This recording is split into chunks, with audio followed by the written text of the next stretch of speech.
Wassalatu wassalam ala nabiyil amin wa ala alihi wa ashabihi ajma'in, amma ba'd. Kita lanjutkan mulazamah kitab tauhid pada bab yang ke-16. Allahumma 'allimna bima yanfa'una wanfa'na bima 'allamtana wa zidna 'ilman nafi'a. Tafadhal, man yaqra'?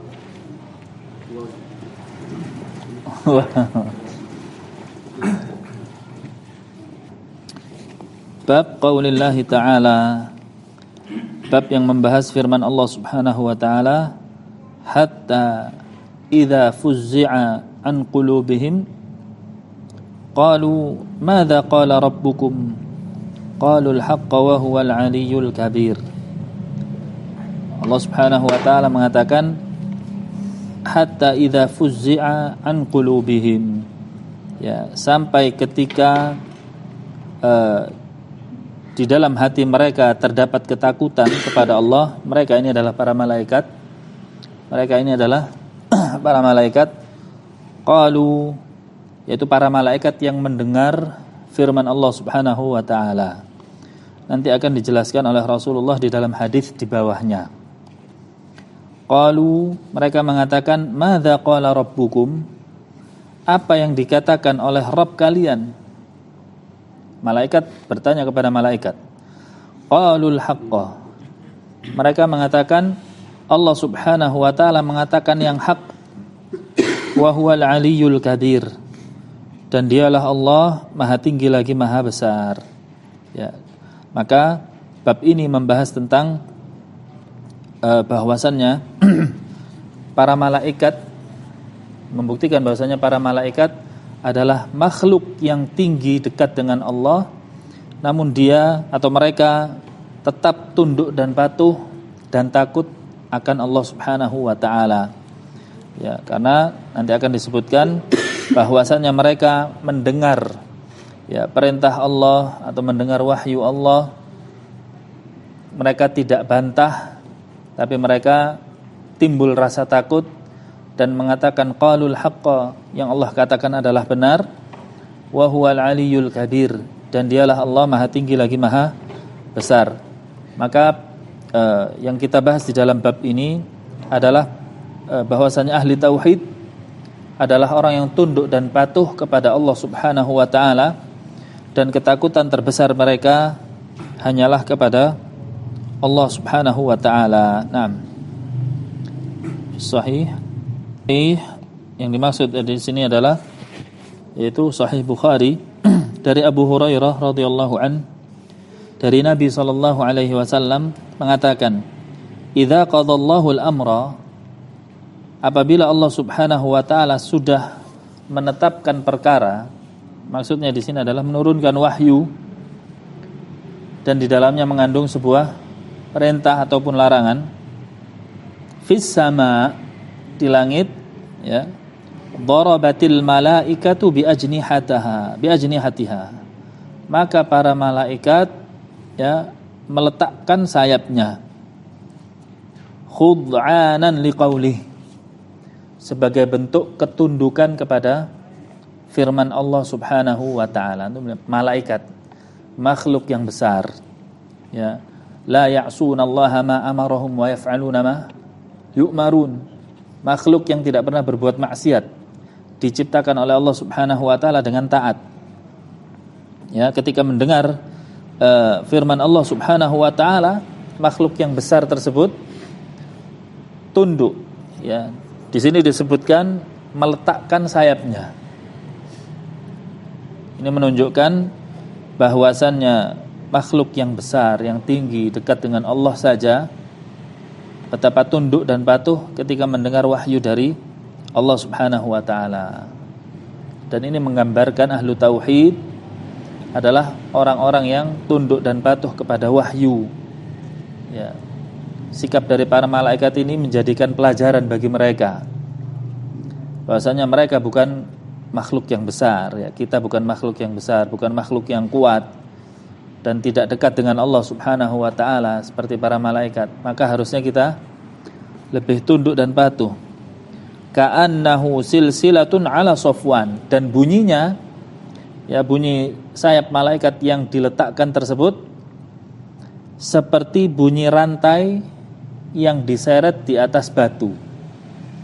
Seperti bunyi rantai, ya, rantai yang diseret di atas batu, gemerincing. Yanfuduhum dzalik. Ya. Dan rantai tersebut terdengar dari sayap-sayap mereka. Hatta idza fuzzi'a an qulubihim, karena mereka mendengar firman Allah Subhanahu wa taala, hatta idza fuzzi'a an qulubihim, ya, sampai ketika Allah Subhanahu wa taala meletakkan rasa takut dalam hati mereka atau mencabut rasa takut dalam hati mereka, qalu madza qala rabbukum, ya, kemudian mereka mengatakan, apa yang dikatakan oleh Rabb kalian. Ini adalah Jibril yang mengatakan qalu al-haqqa, para malaikat mengatakan al-haq. Ini adalah mereka, Allah Subhanahu wa taala mengatakan yang hak, yang benar. Wa huwal aliyyul kabir, dan dialah Allah Subhanahu wa taala maha tinggi lagi maha besar. Fayasma'uha mustariqus sama', maka pada saat itu mendengar pula pencuri langit, ya, pencuri langit. Wa mustariqus sam'i hakadha, dan pencuri langit itu seperti ini, ba'duhu fawqa ba'din, sebagian mereka di atas bagian yang lainnya.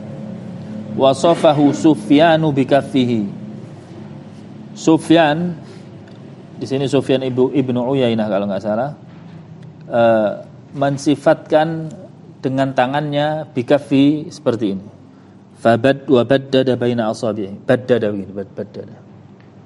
Ya, meletakkan jari satu di atas jari yang lainnya. Ini sifat dari syaitan yang mencuri berita ke langit, ya. Baddada baina asabihi, disebutkan baddada begini, bertumpuk-tumpuk sampai ke atas langit. Fayasma'ul kalimah, kemudian dia mendengarkan wahyu, fayulqiyaha ila man tahtahu, kemudian menyampaikannya kepada yang di bawahnya. Thumma yulqiha al-akhar ila man tahtahu, kemudian yang setelahnya menyampaikan kepada yang berikutnya. Hatta yulqiyaha ala lisanis sahir, sampai wahyu tersebut atau riwayat dari syaitan tersebut sampai ke telinganya penyihir, ya, atau lisannya penyihir. Awil kahin, atau seorang dukun. Ini menyebutkan hadis ini bahwasanya ucapan dukun, ya, rawahu anis syaitan, ya, beda dengan ungkapannya para ulama rawahu anin nabi. Ini ada dua silsilah yang berbeda jauh, ya. Ketika kita ambil hadis, maka sumbernya adalah dari Rasulullah SAW. Kalau kita ambil ucapannya dukun atau penyihir, sumbernya adalah syaitan. Apakah kemudian mereka berhujjah? Ya, syaitan kan ngambil berita dari langit. Kita lanjutkan bagaimana hadis ini.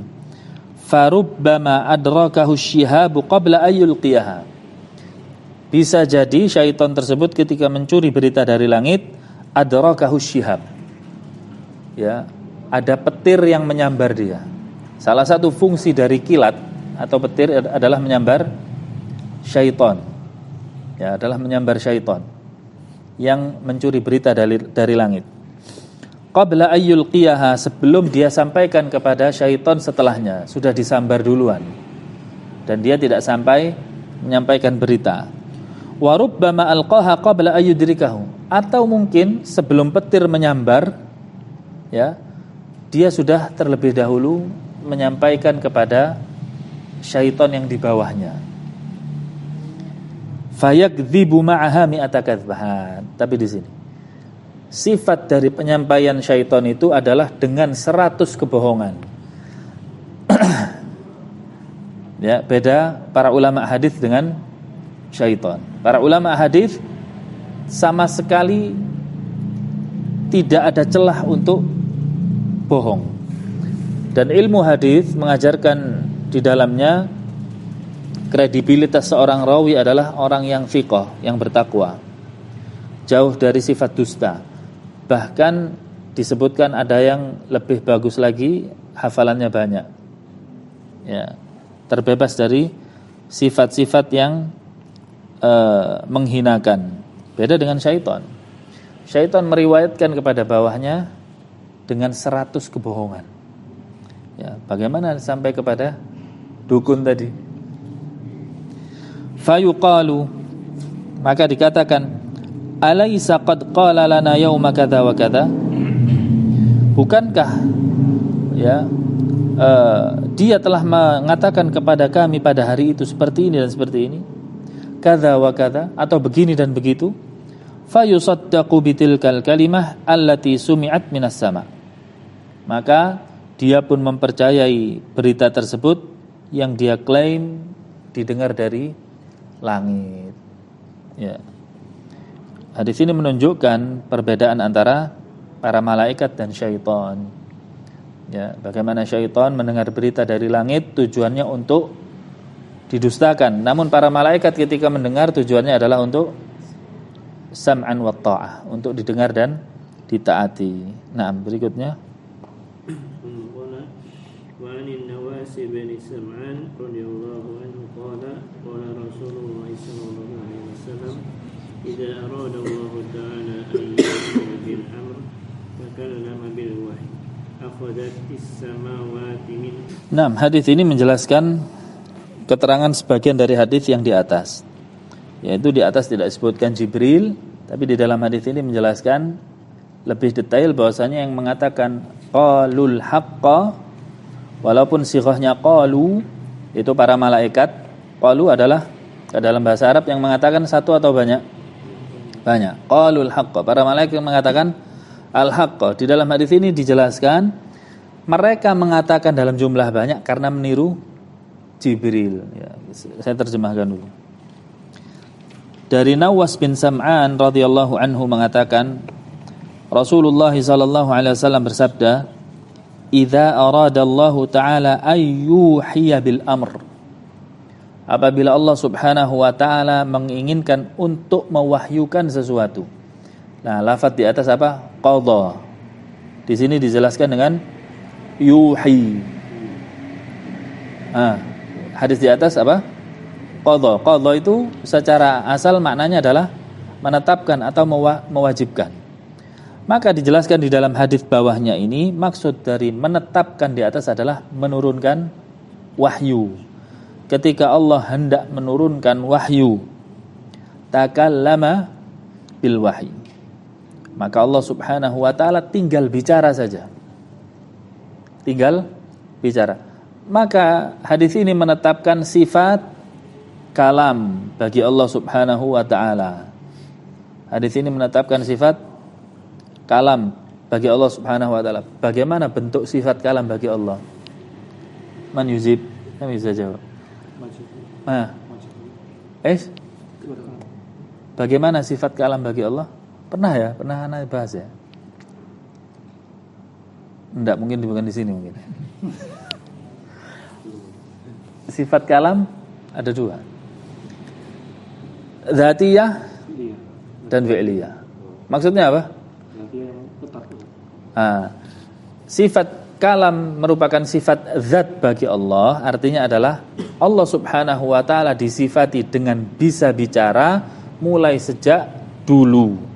Sudah lengket pada dirinya Allah. Allah bisa bicara. Maka sifat dzatiyah atau sifat zat Allah ini enggak boleh dikurangi. Kalau dikurangi berarti menurunkan derajat Tuhan pada Allah Subhanahu wa taala. Mana mungkin Tuhan enggak bisa bicara? Makhluknya bisa bicara, bisa. Tentu penciptanya lebih bisa bicara. Jelas ya? Ini makna sifat dzatiyah. Kita tetapkan Allah bisa bicara pada zatnya. Kalau disebutkan pada zatnya, Berarti jika sifat tersebut dicabut dari zat Allah, akan mengurangi nilai ketuhanannya. Dan ini tidak mungkin terjadi. Zat itu artinya tubuh, dirinya. Ya, sifat bicara, sifat mengetahui, sifat melihat, ini ada pada zat Allah. Yang kedua, sifat bicara ini juga ada pada perbuatan Allah, fi'liyah. Ada pada perbuatan Allah. Kalau fi'liyah bedanya dengan dzatiyah apa? Kehendak. Enggak mesti Allah bicara. Kapanpun Allah mau bicara, tinggal bicara. Gitu ya. Nah, di sini berbeda dengan siapa? Mu'tazilah pertama. Ya, Mu'tazilah dulu. Mu'tazilah mengatakan Allah enggak bisa bicara. Pada zatnya enggak ada sifat bicara. Sudah dihapus sifat bicara dari Allah. Apalagi fi'liyah enggak mungkin ada. Zatnya aja sudah enggak bisa bicara. Sudah? Nah, Ahlus Sunnah mengatakan apa? Bisa bicara. Seperti kita tadi menetapkan bisa bicara atas dasar wahyu. Nah, datanglah Asy'ariyah dengan berniat untuk menarik benang merah antara kelompok sesat Mu'tazilah dengan Ahlus Sunnah. Apa kata Asy'ariyah? Allah itu bisa bicara. Ya, zatnya ada sifat bicara ada. Makanya ada sama, basor, kalam, tahu syair itu. Qadiron muridan. Nah, ada kalam, bisa bicara. Tapi kata mereka, bicaranya itu tidak ada suaranya. Enggak bisa didengar. Ya, tadi di sini fayasma'ul kalimah, sami'a ini enggak tahu dari mana. Berarti yang salah Rasulullah atau dia? Di sini disebutkan fayasma'ul kalimah. Maka dia pun mendengarkan kalimat Allah. Loh, katanya kok enggak ada suaranya. Tapi kok ada yang dengar. Lalu Nabi Musa itu dengar siapa? Nabi Musa ketika di Bukit Tursina, ya, disebutkan idznada rabbahu bil wadil muqaddas itu. Ketika Allah memanggil dia. Kira-kira dengar enggak Allah memanggil Nabi Musa sampai mendekat itu? Ya berarti dengar kan? Ya, sampai Musa mengatakan ya Allah, arini ilaika fandur ilaik. Ya Allah, tunjukkanlah wujudmu, aku ingin lihat. Kan begitu. Sampai Allah mengatakan, enggak bisa wahai Musa, kalau saya tampakkan wujud saya, kamu akan hancur, gunung saja akan hancur. Ya, falamma tajalla fakharra Musa sa'iqa. Ketika Allah menampakkan zatnya, maka Musa pun tersungkur, pingsan. Nah, lah ini siapa yang mendengar? Musa ini kira-kira dengar suaranya siapa? Kemudian yang berikutnya, Nabi Muhammad dapat perintah sholat 50 waktu. Naik turun sampai jadi 5 waktu, itu ngobrol dengan siapa kira-kira? Ya. Nah, Asy'ariyah mengatakan Allah bisa bicara tapi tidak bisa didengar.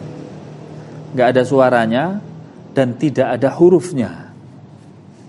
Tidak ada hurufnya. Kita katakan, lah terus Quran itu hurufnya dari siapa? Quran firman Allah atau bukan? Firman Allah. Kalau kita tanya pada mereka, Quran firman Allah? Firman Allah. Ya, kalau kita kejar lagi detail, hurufnya dari mana? Nah, baru ngaku mereka. Firman Allahnya, Mas, bukan langsung dari Allah. Tapi itu hanya ungkapan, ibarat saja. Ya. Lalu hurufnya ini dari siapa? Hurufnya dari, ada 2. Sebagian ulama mereka mengatakan hurufnya dari Jibril. Sebagian mereka mengatakan dari Muhammad. Jadi Quran itu hurufnya karangannya Muhammad atau karangannya Jibril, tapi maknanya sesuai dengan yang diinginkan Allah. Maknanya. Tapi lafadznya karangannya Muhammad. Berarti Al-Quran itu tidak murni kitab suci, kan begitu? Karena ada campur tangan makhluk. Yang mana makhluk itu berpotensi berbuat salah. Berarti enggak mutlak makna Al-Qur'an dzalikal kitabu la raiba fihi. Kitab ini tidak ada keraguan di dalamnya, enggak mutlak berarti. Karena ada campur tangan makhluk berpotensi berbuat salah. Nah, ini versi Asy'ariyah. Versi Asy'ariyah. Kemudian saya jelaskan juga di sini. Jika Allah Subhanahu wa taala disifati dengan sifat kalam tapi enggak bisa didengar, tidak ada suaranya kata mereka, dan tidak terbentuk hurufnya, maka dikatakan sebenarnya justru bicara itu yang sempurna karena ada suaranya plus artikulasinya terbentuk, kan begitu. Contohnya anak usia 2 tahun atau 1 tahun, ya, dia diajak bicara, hurufnya nggak terbentuk tapi ada suaranya. Tanya orang tuanya, ada orang tanya pada orang tuanya, anakmu sudah bisa ngomong belum? Apa jawabnya? Belum, kan belum terbentuk hurufnya, sehingga maknanya nggak ada, hanya ada suara. Atau sebaliknya, orang sudah dewasa tapi bisu, dia nggak ada suaranya. Ditanya siapa namanya,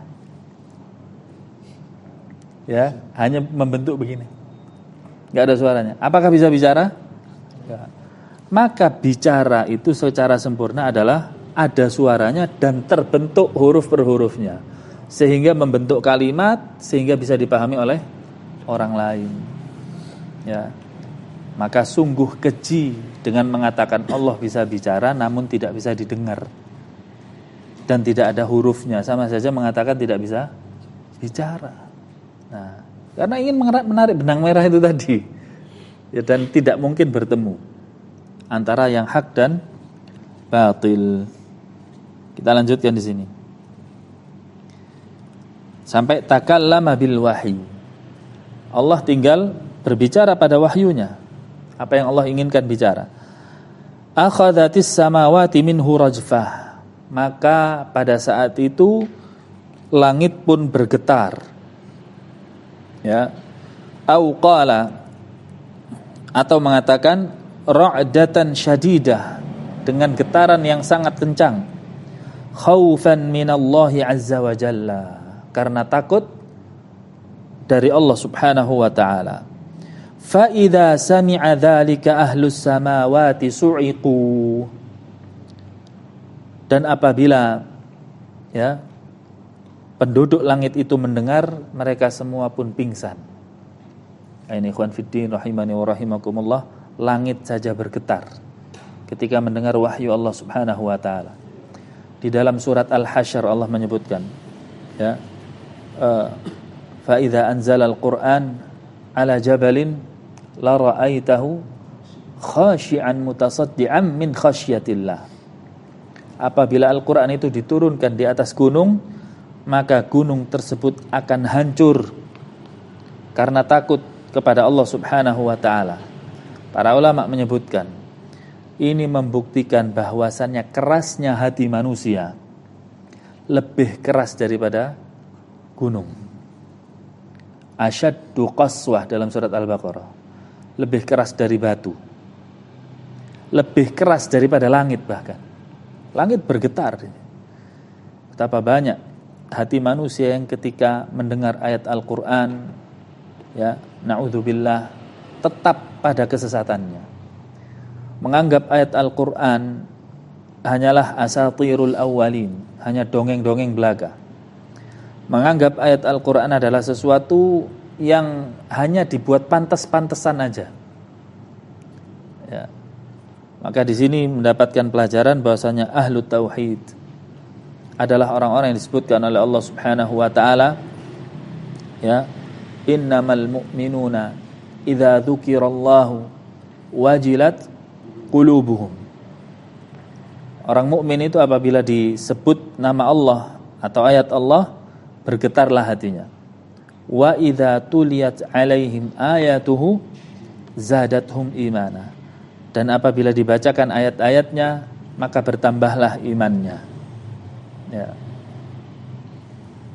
Au qala, atau beliau mengatakan kharru lillahi sujjada. Para penduduk langit tersebut tersungkur bersujud kepada Allah Subhanahu wa taala. Semoga Allah Subhanahu wa taala menjadikan kita orang-orang yang lembut hatinya dan terbuka ketika mendengar firman Allah Subhanahu wa taala, dan semoga kita digolongkan oleh Allah Subhanahu wa taala orang-orang yang ketika mendengar firman-Nya mengatakan sami'na wa ata'na. Fayakunu awwala man yarfa'u ra'sahu Jibril. Setelah para malaikat semuanya bersujud, maka yang pertama kali mengangkat kepalanya dari sujudnya adalah Jibril. Fayukallimuhullah min wahyihi. Maka Allah pun berbicara dengan Jibril, dengan wahyunya. Bima arada, sesuai dengan apa yang Allah inginkan. Thumma yamurru Jibrilu 'alal malaikah. Kemudian Jibril pun berlalu berjalan di depan para malaikat. Ini tafsil ya, perincian dari hadis yang sebelumnya. Sebelumnya enggak disebutkan Jibril. Ya, hadis ini menunjukkan bahwasannya yang dimaksudkan hadis pertama, dalam hadis pertama para malaikat yang mendengar wahyu pertama siapa? Jibril. Ya, Jibril. Kullama marra bisama'in, setiap kali Jibril melalui satu langit, langit ada 7, setiap kali melalui satu langit, dan setiap langit itu ada penjaganya dari para malaikat, ada penghuninya. Sa'alahu malaikatuha, maka malaikat yang ada di sana bertanya pada Jibril, madza qala rabbuna, apa yang dikatakan oleh Allah wahai Jibril? Fayaqul, maka Jibril mengatakan qalal haqqa. Di atas hadis di atas menyebutkan qalu di sini. Qala. Qalu untuk jamak yang mengatakan banyak. Dijelaskan secara rinci di sini, maksudnya adalah mereka mengikuti perkataan Jibril terlebih dahulu. Yang mengatakan al-haqqa pertama adalah Jibril. Jibril mengatakan yang dikatakan Allah itu adalah al-haq, kebenaran. Maka mereka pun juga mengatakan demikian. Wa huwal aliyyul kabir, dan dialah Allah maha tinggi lagi maha besar. Qala, dia mengatakan fayaquluna kulluhum mithla ma qala Jibril. Ini penjelasannya. Maka para malaikat yang lain pun mengatakan seperti yang dikatakan Jibril. Fayantahiya Jibrilu bil wahyi ila haitsu amarahu Allahu azza wa jalla.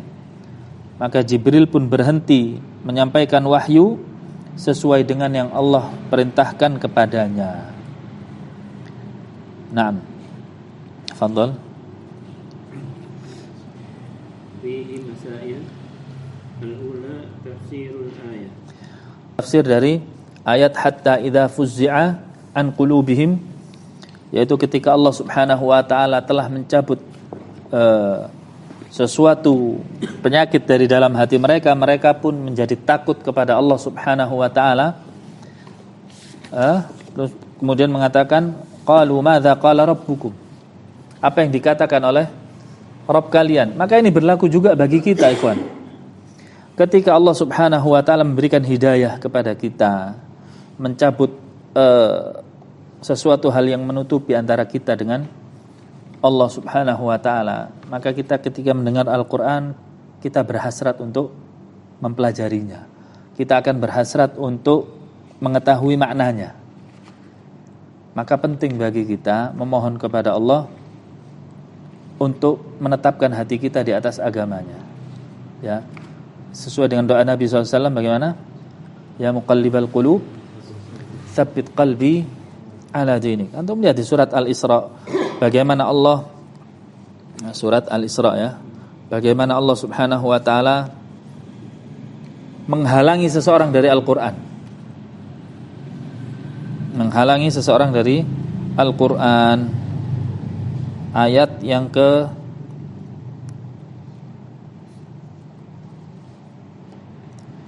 46 atau 45-46. Ayat 45-46. Mana yaqra? Ayat 45-46.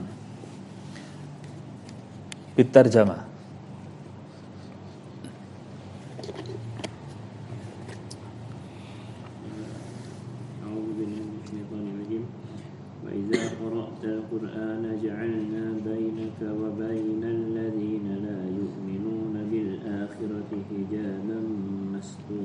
Naam. Bisa terjemahkan? Dan apabila engkau Muhammad membaca Al-Quran, kami adakan suatu dinding yang tidak terlihat antara engkau dan orang-orang yang beriman kepada kehidupan akhirat. Ya.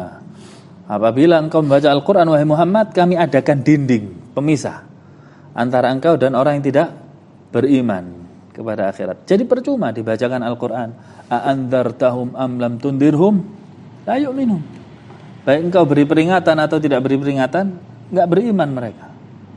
Nah, ayat berikutnya.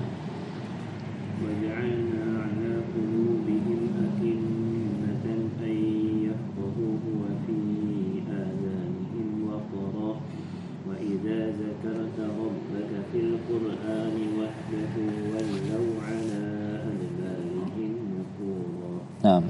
Dan kami jadikan hati mereka tertutup dan telinga mereka tersumbat agar mereka tidak dapat memahaminya. Ya, tidak dapat memahami Al-Quran. Disumbat telinganya, ditutup hatinya oleh Allah. Na'udzubillah min dzalik. Nah, terus. Dan apabila engkau menyebut Tuhanmu saja dalam Al-Quran, mereka berpaling ke belakang melarikan diri karena benci. Nah, ini ketika Allah Subhanahu wa taala menutup hati seseorang dari wahyunya. Na'udzubillah min dzalik. Ya, maka jika kita berhasrat untuk mempelajari Al-Quran, kita ada niat untuk belajar agama, yang banyak bersyukur pada Allah. Ini nikmat yang langka, ikhwan. Ya, tidak semua orang diberikan nikmat seperti ini.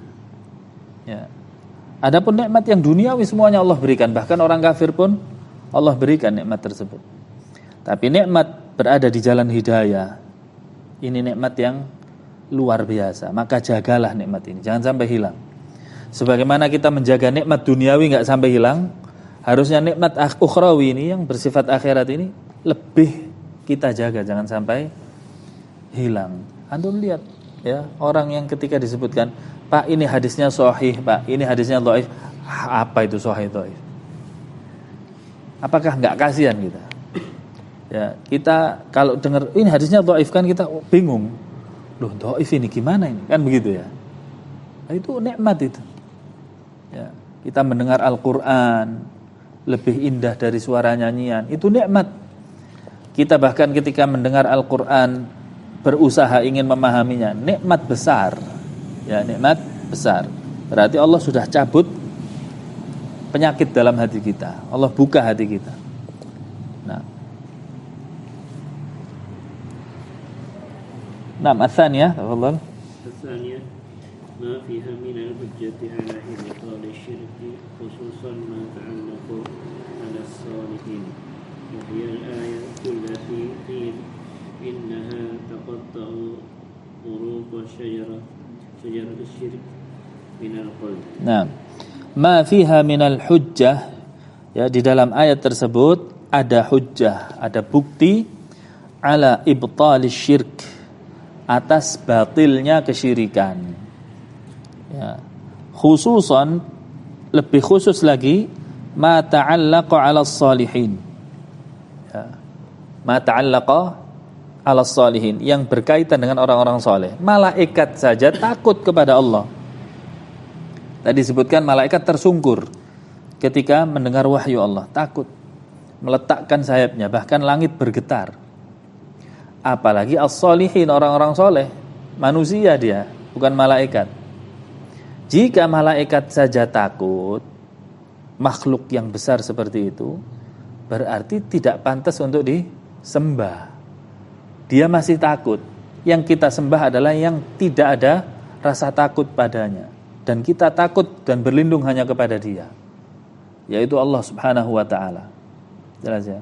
Jika orang-orang pada zaman ini bersandar kepada orang-orang soleh, kita katakan malaikat saja tidak mampu berhadapan dengan Allah, apalagi orang-orang soleh yang engkau anggap bisa mengantarkan engkau kepada Allah Subhanahu wa taala dengan mengatakan ma na'buduhum, kami enggak sembah mereka illa liyuqarribuna ilallahi zulfa, kecuali hanya untuk mendekatkan saya kepada Allah. Orang-orang ini orang soleh, kita katakan malaikat jauh lebih dekat sama Allah dan tidak berwenang. Ya. Wahiyal ayatul lati qila, atau ayat tersebut dikatakan innaha taqta'u uruqa syajarati syirki minal qalb. Ayat ini memutus ya, akar-akar kesyirikan dari dalam hati. Akar kesyirikannya mana? Seperti tadi, jika malaikat saja, makhluk yang dekat dengan Allah saja takut kepada Allah, berarti dia nggak berhak disembah. Yang disembah adalah Allahnya. Apalagi orang soleh yang hidupnya di dunia, bukan di atas langit sana. Ini memotong segala macam akar kesyirikan. Naam. Tsalitsa. Tafsir dari perkataan Allah, qalul haqqa. Para malaikat mengatakan perkataannya Jibril, al-haqqa. Maksudnya yang dikatakan oleh Allah Subhanahu wa taala semuanya benar. Semuanya benar. Maka jika kita sifatkan dan kita yakini perkataan Allah itu adalah benar, maka tidak ada alasan bagi kita untuk menolaknya. Karena itu adalah benar. Wa huwal aliyyul kabir, dan Allah Subhanahu wa taala Maha tinggi. Lebih tinggi daripada malaikat. Al-kabir, dan Maha besar, lebih besar daripada para malaikat dan makhluk yang lainnya. Nah, ya, sababu su'alihim an dzalik. Yang keempat, hadis ini menjelaskan tentang sebab para malaikat menanyakan hal itu. Apa pertanyaan tadi? Qalu madza qala rabbukum. Ya, apa sebabnya? Sebabnya adalah Jibril mengangkat kepalanya terlebih dahulu, kemudian melewati beberapa langit. Sehingga setiap penghuni langit, para malaikatnya mengatakan, madza qala rabbukum. Apa yang dikatakan oleh Allah Subhanahu wa ta'ala. Karena tadi ada suara yang keras sampai langit bergetar. Nah, Anna Jabrail. Jabrail ini nama lain dari Jibril. Jibril, Jabrail, Jamus. Ini nama lain dari Jibril. Yujibuhum, menjawab mereka dengan ucapan qala kadza wa kadza. Begini dan begitu. Ya. Intinya adalah qalul haqqa. Begini dan begitu, intinya adalah al-haqqa, kebenaran. Nah, disebutkan di dalam hadis ini bahwasanya malaikat yang pertama kali mengangkat kepalanya dari sujudnya dari firman Allah Subhanahu wa taala adalah Jibril. Annahu yaqulu li ahli samawati kulluhum, bahwasannya dia berbicara kepada para penduduk langit semuanya.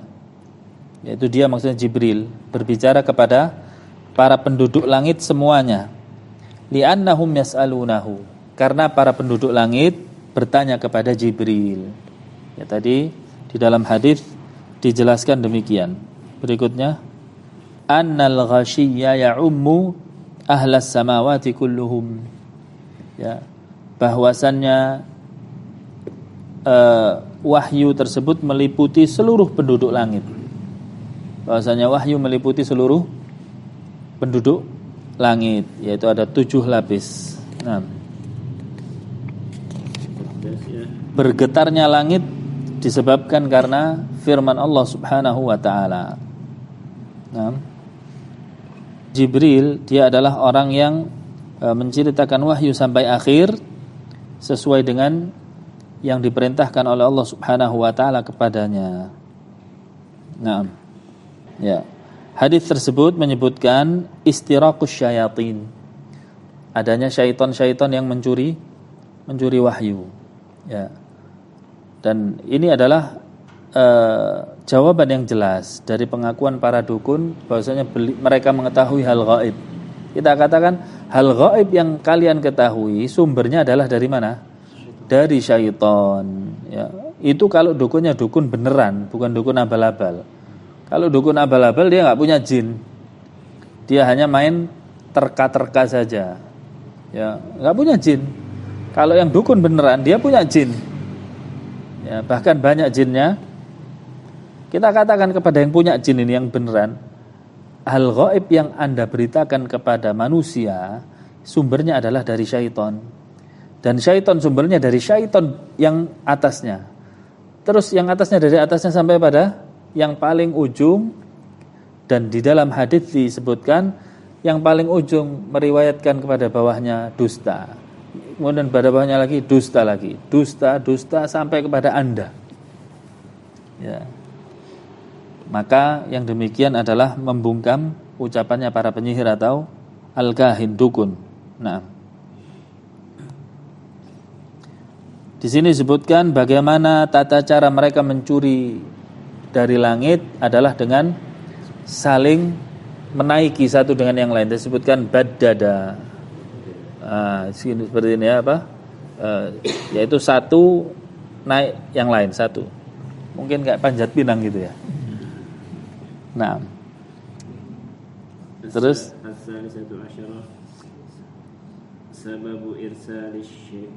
syihab.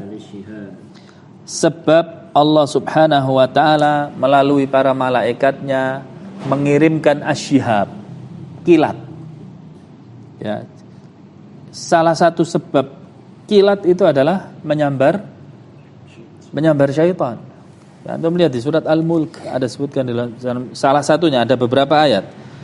Yang paling familiar di surat Al-Mulk. Ya, Allah Subhanahu wa taala berfirman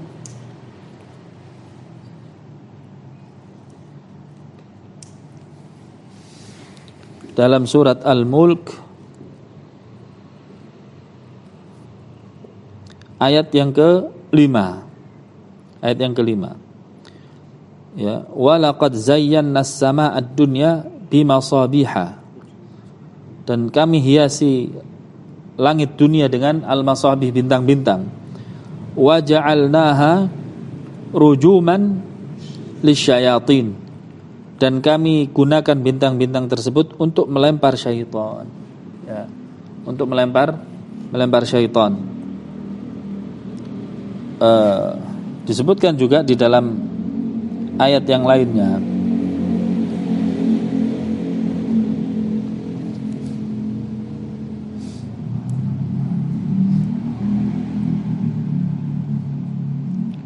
bahwasanya Allah Subhanahu wa taala mengirimkan petir atau kilat itu untuk memutus syaitan dari meriwayatkan wahyu dengan kedustaan. Nah, salah satunya ada di dalam hadis ini. Berikutnya dikuatkan lagi dengan tanya jawab. Tafadhal.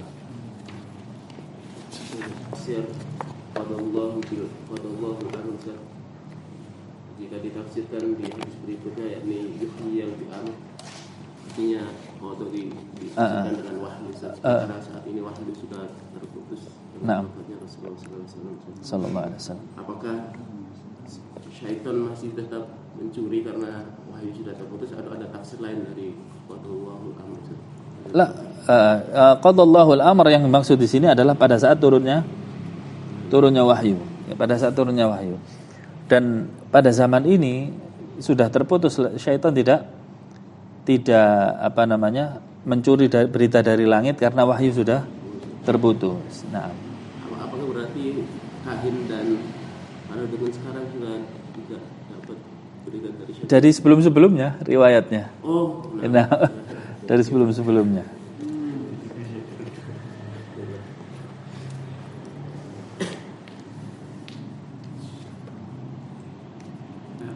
Nah, tadi kan penjelasan bahwa Mu'tazilah itu menafikan sifat Allah sama sekali itu. Siapa? Mu'tazilah. Nah. Dan Asy'ariyah menarik benang merah. Merubah. Ya. Apa sebenarnya latar belakang Mu'tazilah dan Asy'ariyah itu nggak mau menerima dengan apa adanya? Mu'tazilah punya 5 prinsip iman menurut mereka. Salah satunya adalah tauhid. Mereka mengatakan tauhid. La ilaha illallah. Kalau kita apa? La ma'buda bihaqqin illallah. Tidak ada sesembahan yang berhak disembah kecuali Allah. Kalau Mu'tazilah, makna dari la ilaha illallah adalah tidak ada Tuhan, ya, tidak ada Tuhan yang benar-benar dipertuhankan kecuali Allah, menunjukkan akan keesaannya. Sampai sini benar tak?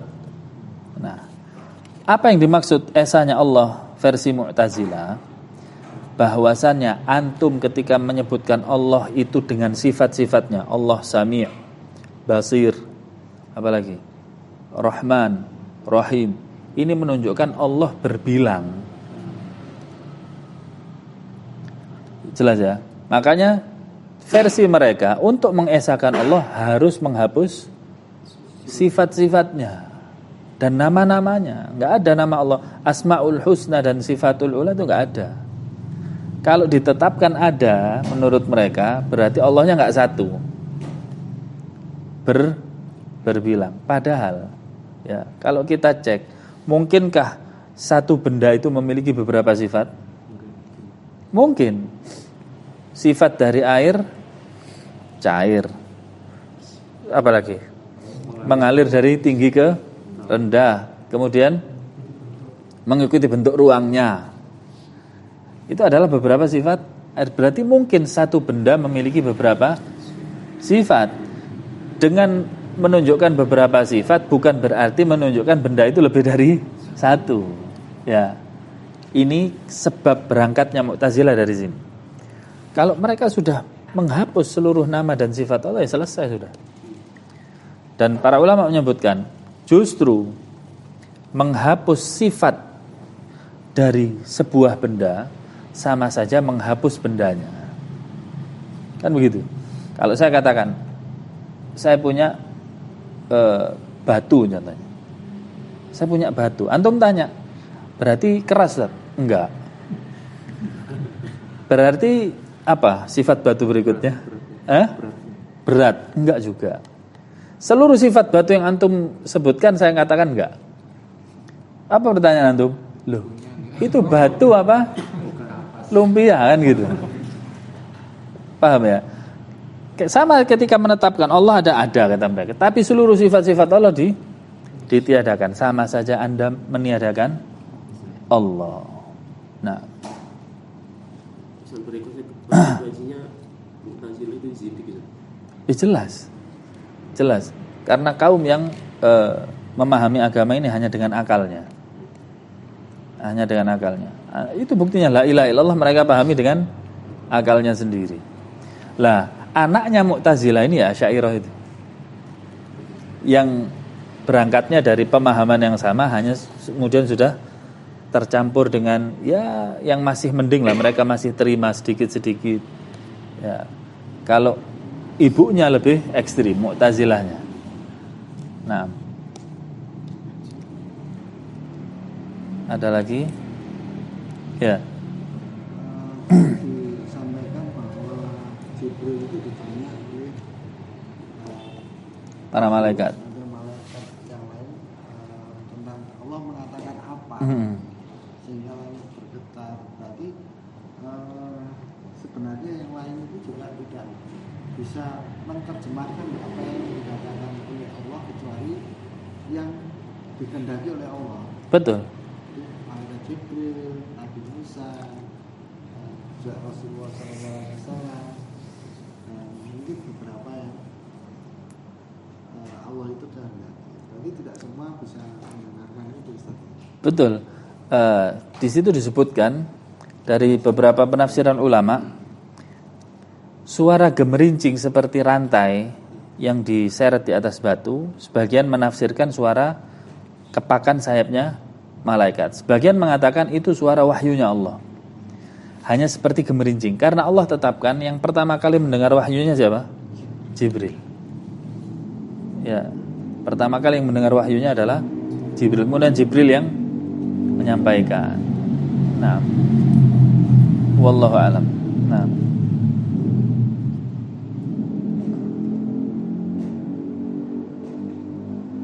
cukup? Ya. Mungkin bisa disimpulkan lagi Ustaz, kok dicantumkan bab ini di kitab tauhid. Nah, untuk menyebutkan tadi bahwasannya para malaikat saja. Antum lihat yang faedah kedua tsaniyah tadi. Ibtalu syirk itu sebabnya. Ya. Itu sebabnya. Ibtalu syirk atau membatalkan kesyirikan dari akarnya. Kenapa? Karena jika para malaikat saja, makhluk yang dekat dengan Allah, itu tidak bisa atau merasa lemah, menunjukkan kelemahan di hadapan Allah Subhanahu wa taala, berarti nggak berhak untuk disembah. Yang berhak disembah adalah yang ditakuti oleh para malaikat itu. Apalagi orang-orang soleh yang mereka klaim bisa mendekatkan kepada Allah Subhanahu wa taala. Hakadha. Nah, mengenai Al-Quran makhluk Allah Ustaz, itu bisa dijelaskan Ustaz, apa mereka itu menganggap Al-Quran sebagai makhluk itu dari sisi mana Ustaz? Apakah karena yang istilahnya menafsirkan kalam Allah itu dari Nabi Muhammad dan Jibril itu gimana Ustaz? ya, yang pertama kalau versi Mu'tazilah mereka berfatwa dengan Al-Quran ya. Di surat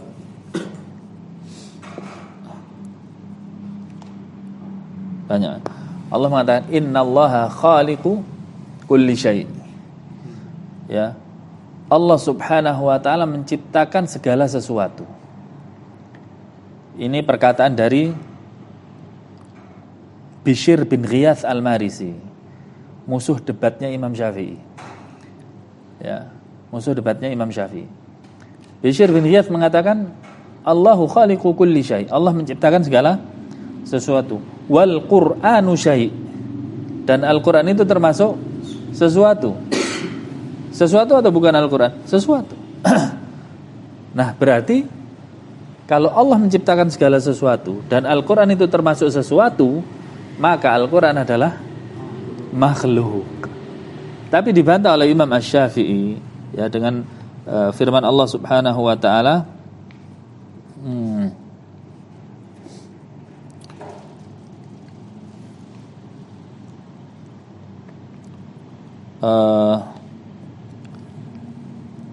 di dalam Astaghfirullahaladzim surat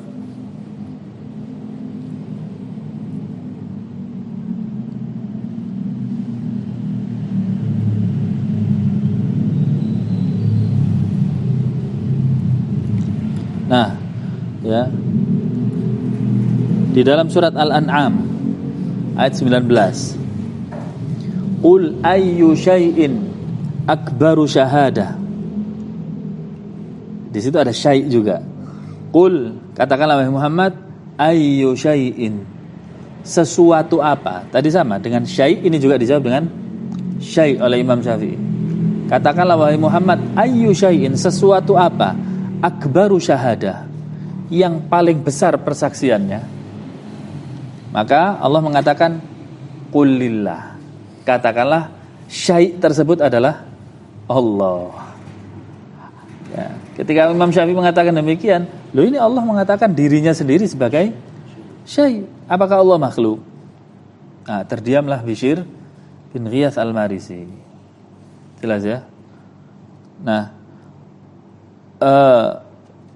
itu versi Mu'tazilah. Versi Mu'tazilah. Adapun Asy'ariyah, kalau antum tanya seperti yang katakan tadi, Al-Qur'an ini firman Allah bukan? Secara umum dia akan mengatakan firman Allah. Di negara kita banyak Asy'ariyah. Tapi antum tanya Al-Qur'an firman Allah bukan?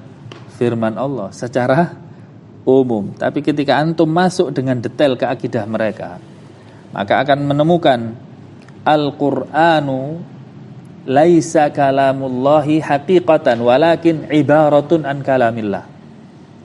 Al-Qur'an bukanlah firman Allah secara langsung, tapi dia adalah ungkapan. Bayangkan, ungkapan. Berarti ada di tengah-tengahnya ada makhluk. Ungkapan dari firman Allah. Siapa yang mengungkapkan? Nah, dua tadi. Antara Jibril atau Muhammad atau Rasulullah SAW. Ya. Bagaimana prakteknya dari ungkapan ini? Nah, Allah mengatakan wahyu, menyampaikan wahyu kepada Jibril. Jibril kepada Nabi Muhammad. Sampai kan kepada Jibril dan Nabi Muhammad sampai. Faham mereka berdua? Paham. Nah, ditulis. Nah, penulisan ini bahasanya Nabi Muhammad atau bahasanya Jibril. Jadi dalam Al-Qur'an itu kan ada lafaz. Lafaz itu tulisan huruf per hurufnya. Ada makna. Maknanya mereka katakan maknanya sesuai dengan maknanya Allah. Tapi lafadznya huruf per hurufnya karangannya Muhammad atau karangannya Jibril. Ya.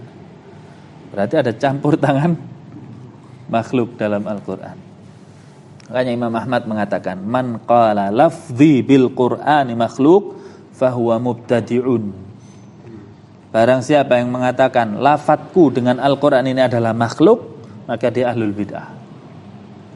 Ini menolak ungkapannya siapa? Asy'ariyah. Insya Allah nanti kalau kita belajar apa? Akidah salaf. Ya, bisa akidah salaf atau akidah wasitiyah, akidah tahawiyah nanti disebutkan seperti itu. Tapi di Blitar belajar.